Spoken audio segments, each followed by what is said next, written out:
Vamos a iniciar con la primera de las secciones del proyecto de investigación o protocolo llamada Planteamiento del problema. Esta presentación se dividirá en varias partes, a lo largo de las cuales estaremos hablando de tres aspectos principales. El primero de ellos es tener una idea general de lo que es una situación problemática y hacer la diferencia con el problema de investigación. El siguiente es la posibilidad de emprender un análisis de la situación problemática a través de una técnica específica para finalizar con las pautas con las que construiremos el planteamiento del problema en el documento correspondiente. Iniciamos entonces con la percepción de la situación problemática. La vida cotidiana de los seres humanos se ubica en un tiempo y en un lugar específicos. Diversos hechos, circunstancias y situaciones por las que atravesamos constituyen nuestras experiencias de vida. Frecuentemente esos elementos se presentan a nuestra percepción como situaciones problemáticas. Podemos decir en términos generales que un problema es una circunstancia u obstáculo que nos impide transitar de un punto determinado, actual, a otro punto futuro, potencial y deseable. Aquí en la presentación vemos este pequeño cuadro que significa nuestra posición de vida actual. A la derecha, este otro cuadro significa el punto al cual queremos llegar. La flecha significa el camino que pretendemos recorrer desde el punto A hasta el punto B. Y frecuentemente hay algo que desconocemos generalmente y que nos impide recorrer ese camino. Esta es la situación del problema en su concepción más general. Los problemas no existen, sin embargo, de manera natural.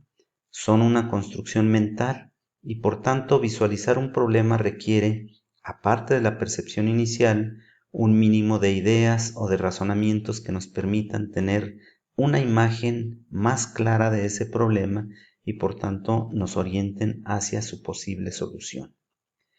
Vivimos en un mundo físico que nos rodea, pero también en una realidad social. Las situaciones que nos parecen problemáticas pueden estar ubicadas en uno de esos dos ámbitos, pero el alcance del entorno donde los ubicamos también es importante. Hay problemas que pertenecen al terreno de lo individual, al familiar, al contexto laboral, escolar o al comunitario. Pudiéramos hablar también de los problemas de la ciudad, del país o del nivel internacional. Percibimos problemas sociales, educativos, económicos, políticos, de inseguridad y de otros muchos tipos. Aquí mencionaremos algunos. Por ejemplo, el incremento de los hechos delincuenciales que comúnmente atestiguamos pudieran verse desde la perspectiva de la problemática social, tal vez política, tal vez económica. El bajo nivel educativo es un problema del ámbito de lo cultural o de lo organizacional. La frecuencia elevada de personas obesas será un problema que se vislumbre desde el sector de la salud. Las altas tasas de violencia intrafamiliar también tendrán que ver con problemas de tipo social, tal vez económico, tal vez educativo, y los empleos con salarios precarios, pues desde luego desde el punto de vista de la economía.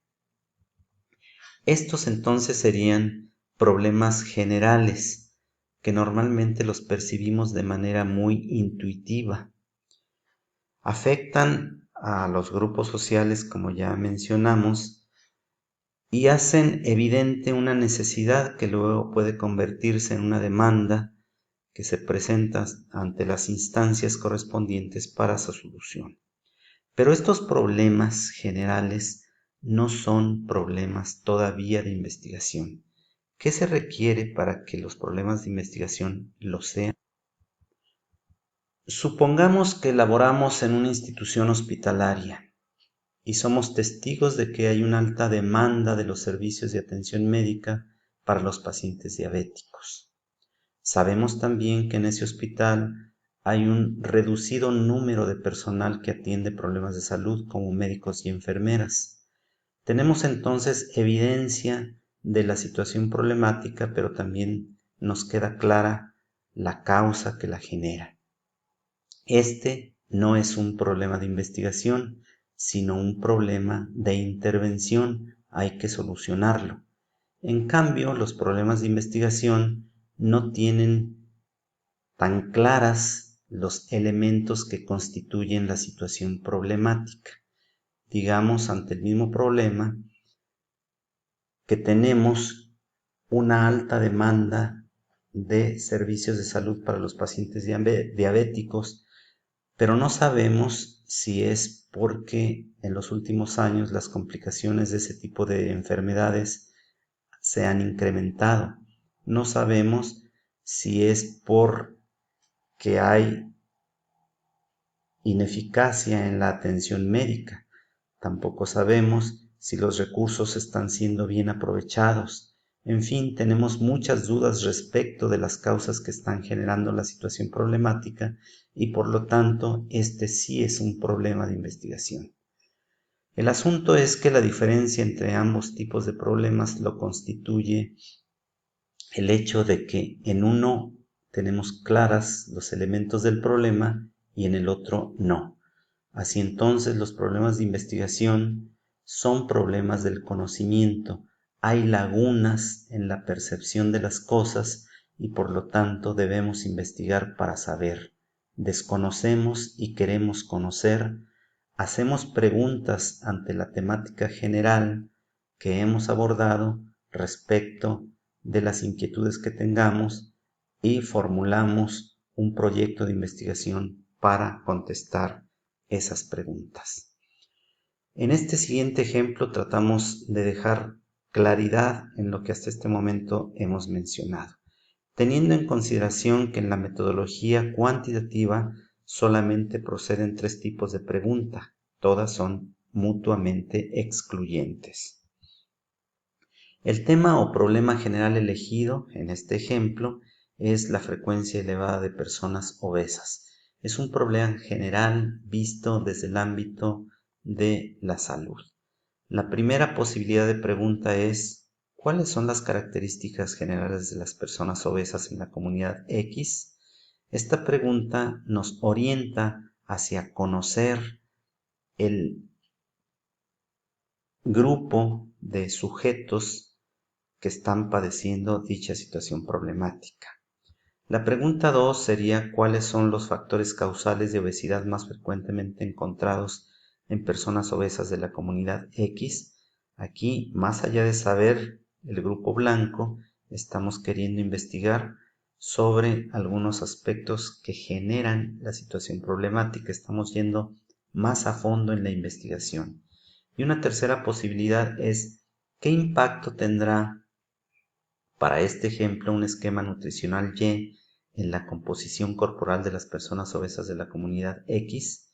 Estamos tratando de ensayar una fórmula que probablemente solucione el problema, midiendo el impacto que tiene en la desaparición del mismo. Así entonces,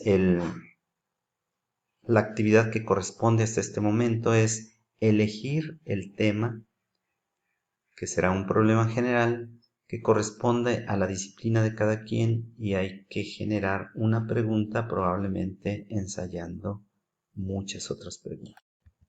Como se dijo anteriormente, toda situación problemática general o todo tema que hemos elegido debe ser complementado con una pregunta que surja de nuestra inquietud para estar ante un problema de investigación. Sin embargo, nos hacemos una pregunta por alguna razón.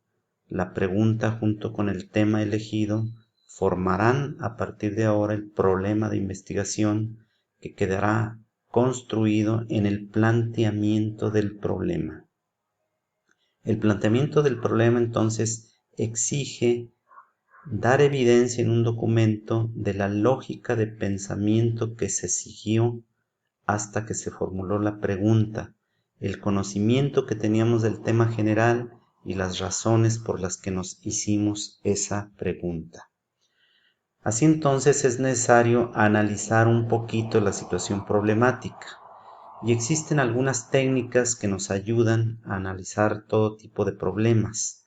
Analizar, como sabemos, significa descomponer el todo en sus partes, para encontrar la naturaleza de cada una de ellas y entender las relaciones que hay entre las mismas.